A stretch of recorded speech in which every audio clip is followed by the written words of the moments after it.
le pouvoir en 2011, malgré les efforts fournis par les prédécesseurs, il y a eu des choses faites. Mais nous avons constaté qu'il y avait beaucoup de choses qui restaient encore à faire. C'est tout à fait naturel. Et c'est le constat, justement, que nous allons faire.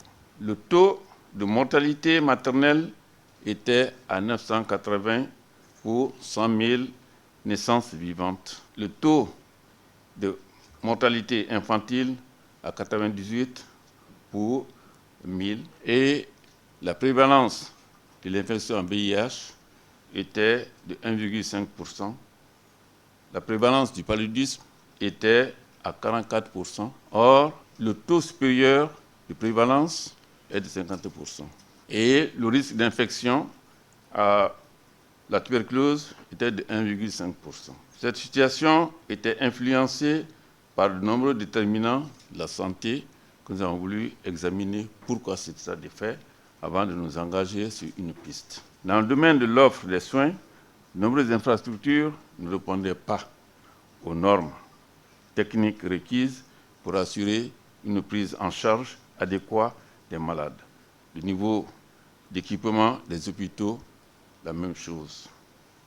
Sur le plan pharmaceutique, la chaîne d'approvisionnement n'était pas bien structurée.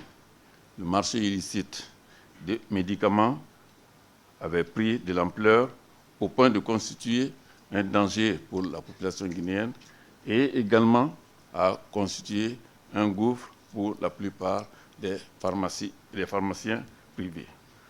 En matière de financement de la santé, on s'est rendu compte que le budget accordé à la santé était trop faible, 2,27% du budget national contre 15% au minimum recommandé par les chefs d'État africains. Depuis 2011, ce que le gouvernement de la Troisième République, par l'intermédiaire du ministère de la Santé, a pu faire. Pour corriger la situation existante à l'époque, la Troisième République, par le ministère de la Santé, a élaboré une politique nationale de santé et un plan national de développement sanitaire qui s'articule essentiellement autour des programmes suivants. 1. La lutte contre la maladie, la mortalité infantile et maternelle. 2. Le renforcement des capacités en ressources humaines. 3. L'amélioration de la disponibilité et de l'utilisation des produits pharmaceutiques. 4. L'amélioration de la qualité des services et de l'offre de soins. 5. La promotion de la santé, y compris l'hygiène publique. 6.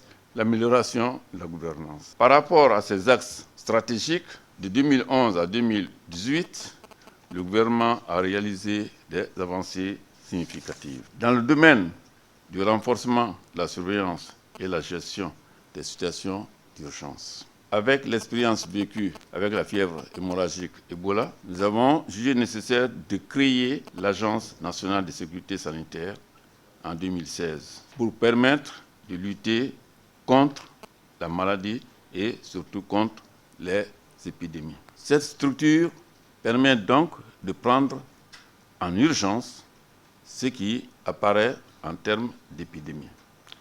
Ensuite, il y a eu la création de 38 centres de traitement épidémiologique, CETEPI, et également au niveau des régions, il y en a eu 8 équipes régionales et 38 équipes préfectorales d'alerte et de riposte contre les épidémies. Ces structures ont été immédiatement dotées d'équipements techniques et également en ressources humaines. Dans le domaine de la santé de la mère et de l'enfant, comme on vous le disait tout à l'heure, les taux étaient très élevés. Taux élevés pourquoi? Parce que la politique n'était pas adéquate.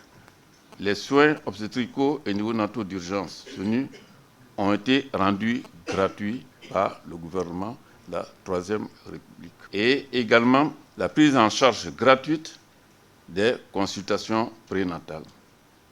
Et aussi la prise en charge immédiate des nouveau-nés en souffrance. Dans le domaine du développement des ressources humaines, afin d'améliorer la sécurité sanitaire et les principaux indicateurs de santé de la population guinéenne, le gouvernement a procédé au recrutement de 4200 nouveaux agents de santé à la fonction publique, permettant ainsi de faire face au manque des ressources humaines qui, en principe, nous avons prévu qu'il y ait au moins dans les structures de santé 25 agents pour 10 000 habitants. Les nouveaux agents recrutés, à l'époque des faits, nous avions trouvé 8 823 et le recrutement des 4 000 nous a permis de passer à 12 377. Au jour d'aujourd'hui, ce nombre a été augmenté. Les nouveaux agents ainsi recrutés ont été affectés à 90% dans les structures sanitaires de l'intérieur du pays pour améliorer l'accessibilité aux soins de qualité.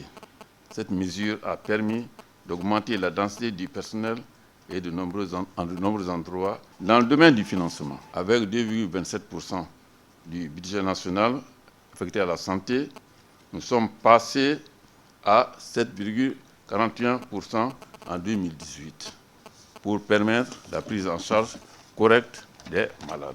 En matière d'amélioration des infrastructures et des équipements, il a été construit ou rénové 223 centres de santé, 6 centres de santé améliorés, 7 hôpitaux préfectoraux, un centre national d'hémodialyse, l'hôpital national d'Équipé et celui de Donka qui est en cours d'achèvement.